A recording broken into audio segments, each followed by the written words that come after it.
வணக்கம். இன்னைக்கு நம்ம என்ன பார்க்க போறோம்னா சோமாஸ் செய்யறது எப்படின்னு பார்க்க போறோம். அதுக்கு செய்ய தேவையானது என்னன்னா மைதா மாவு 1/2 கிலோ எடுத்திருக்கேன்,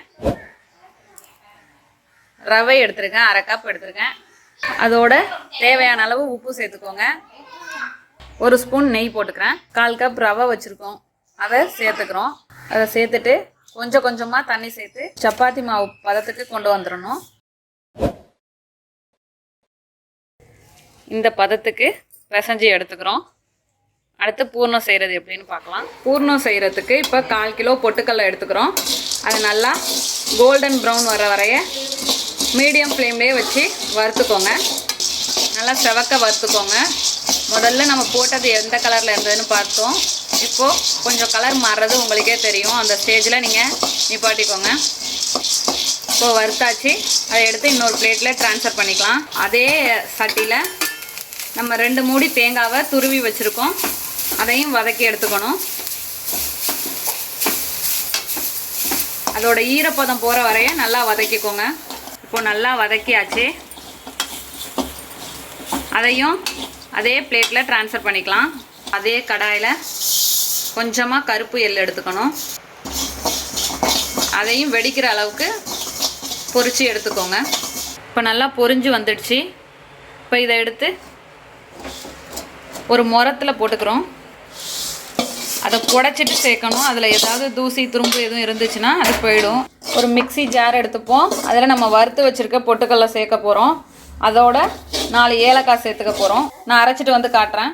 இந்த மாதிரி நல்லா நைஸாக அடிக்காமல் கொஞ்சம் குறப்பாக அடித்து எடுத்துக்கோங்க. ஒரு பல்ஸ் தான் நான் போட்டேன், அது போலே நீங்களும் எடுத்துக்கோங்க. இதே போல் எல்லா பேட்சஸ் பொட்டுக்கல்லையும் எடுத்து பவுட்ரு பண்ணி வச்சுக்க போகிறோம். நான் 1/4 கிலோ ஜீனி எடுத்திருக்கேன். இதை அரைச்சி பவுட்ராக்கி வச்சுருக்கேன். இப்போ அரைச்சி வச்சுருக்க பொட்டுக்கல்ல பவுட்ரையும் இதோட ஆட் பண்ண போகிறேன். இப்போ அதோட நம்ம எள்ளு வறுத்து வச்சுருக்கோம், அதையும் சேர்த்துக்க போகிறோம். இப்போ நம்ம வறுத்து வச்சுருக்க தேங்காவையும் ஜாரில் சேர்த்து ஒரு அடி அடிச்சுக்க போகிறோம். ஒரு பல்ஸ் விட்டால் போதும். இப்போ இந்த அளவுக்கு நுணுக்கி எடுத்திருக்கேன். அதை அதோட சேர்த்துக்கிறோம். ஜீனி கலவையோடு சேர்த்துக்கிறோம். ஜீனி, பொட்டுக்கடலை, தேங்காய், எள்ளு எல்லாம் சேர்த்தாச்சு. இப்போ எல்லாத்தையும் சேர்த்து மிக்ஸ் பண்ணிப்போம். நம்மளுக்கு சோமாஸ் செய்ய ஸ்டஃபிங் கிடச்சாச்சு. அவ்வளோதான்.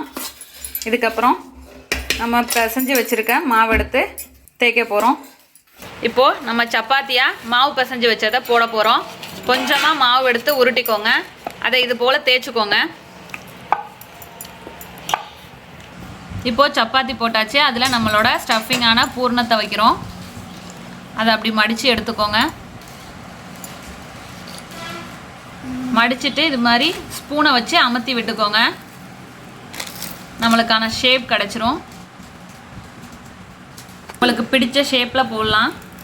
நான் இந்த மாதிரி கீந்து விட்ட மாதிரி போட்டிருக்கேன். இதே போல் எல்லா மாவையும் போட்டு எடுத்துப்போம். இது நல்லா காயணும். இப்போ நல்லா எண்ணெய் காஞ்சோன்னே ஸ்டவ்வை சிம்மில் வச்சுக்கோங்க.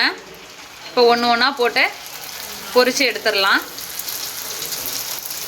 நல்லா பொரியிறப்ப ஒரு சைடு மேலே இந்த எண்ணெயை எடுத்து ஊற்றணும். கீழே நல்லா வந்தோன்னே மறுபக்கம் திருப்பி போட்டுக்கணும். 2 பக்கமும் நல்லா பொரிஞ்சு வர அளவுக்கு மாற்றி மாற்றி கோல்டன் கலர் வர்ற வரைய வேக விட்டுக்கோங்க. இப்போ நல்லா பொரிஞ்சு வந்துடுச்சு. இந்த கோல்டன் கலர் வந்துட்டு இப்போ இதை அரைச்சி எடுத்துக்கலாம்.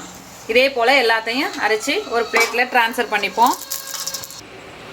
இப்போது இதே போல் எல்லா பேட்சஸையும் பொரித்து எடுத்துப்போம். நல்லா மொறு மொறுன்னு வந்திருக்கு.